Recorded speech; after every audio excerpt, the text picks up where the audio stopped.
Well, hello, Forest Meadow, and welcome back to another episode of our sermon reflections.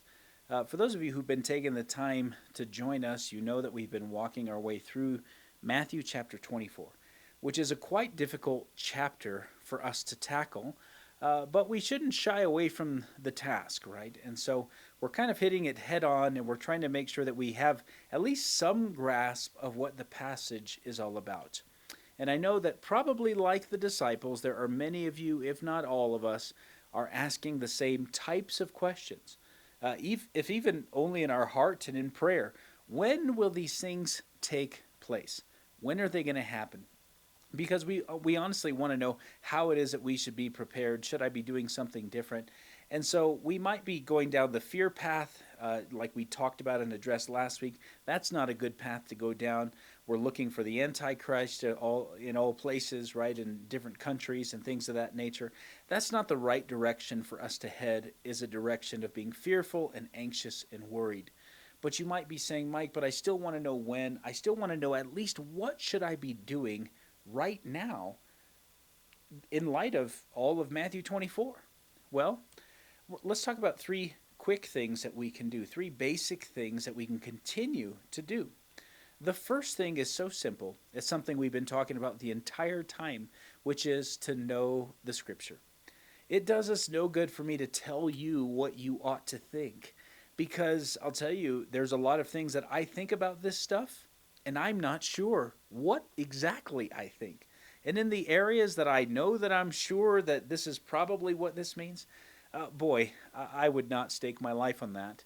Um, there are things that I think about, there are things that I have studied, that I have researched, but I'll tell you, none of them comes close. None of my thoughts and my ideas come close to knowing the scriptures yourself.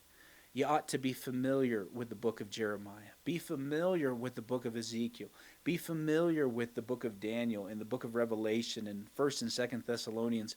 We ought to know what the scriptures say, but not just in small chunks, not just the book of Revelation. We ought to be able to know a large portion of scripture, all of the scripture really, but we ought to be able to really wrap our arms around larger chunks of scripture, and that helps us to stay well balanced in all of these areas.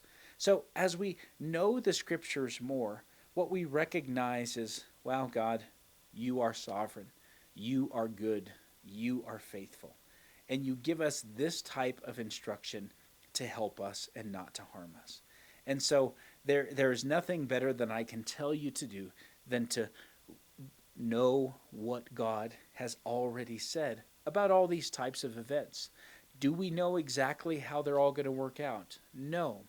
But it's helpful and critical for us to know what the scriptures say, so that, not so that we understand everything, but so that when those things happen, we can recognize that they're happening and continue to look upwards, which is our second thing.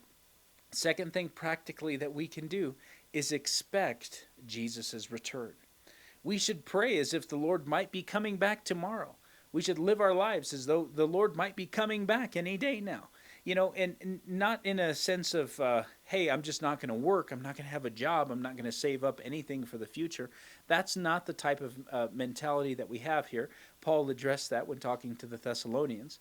So we ought to do it, though, in a way that we are preparing our lives, that we're walking obedient to all the things that Jesus commanded us to do. And so we're going to continue to look at some of those final commands as we enter into the last few chapters of the book of Matthew. Yes, it's been 2 years already, but as we enter into those chapters, be paying attention to the final things that Jesus says, because Jesus will not fill that time with trivial matters. He's going to fill that time with things that are so crucial and important for us to understand. And so just pay attention to those. One thing I would encourage you to do as we go over these last few chapters is include in your own personal study John chapters 12 through 17, because there Jesus gives us so much instruction and it is so helpful.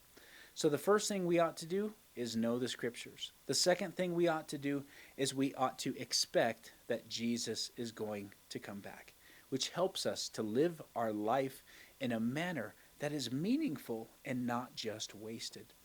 And what is the third thing? Well, the third thing is also not a fun one. It's that we should expect hardship. Boy, Jesus really does promise that in this passage. He says, "You're going to be hated by all because of me." And so we ought not, as believers, to expect our lives to go smooth and perfect. Remember, we kind of addressed on Sunday the prosperity gospel and how oftentimes we say, "God, why is this thing happening to me when I'm being obedient?" And when hard things happen, we start asking some of those harder, difficult questions.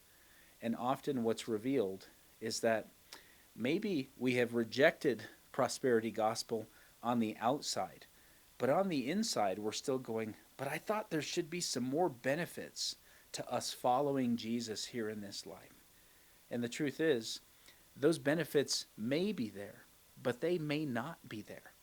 And so we ought to anticipate that our journey, that our walk with God through this life is going to be fraught with difficulty. That as I walk through the valley of the shadow of death, right, the psalmist writes. And so we ought to just remember these things, that Jesus did not promise us perfect, smooth, and easy lives.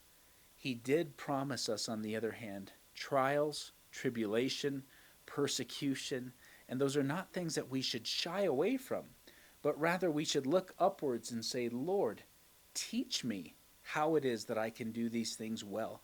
Prepare me for these things. Help me to walk obedient to your commands today so that I can glorify you. Even if everything takes a turn for the south in this world, I can still continue to walk faithfully with you."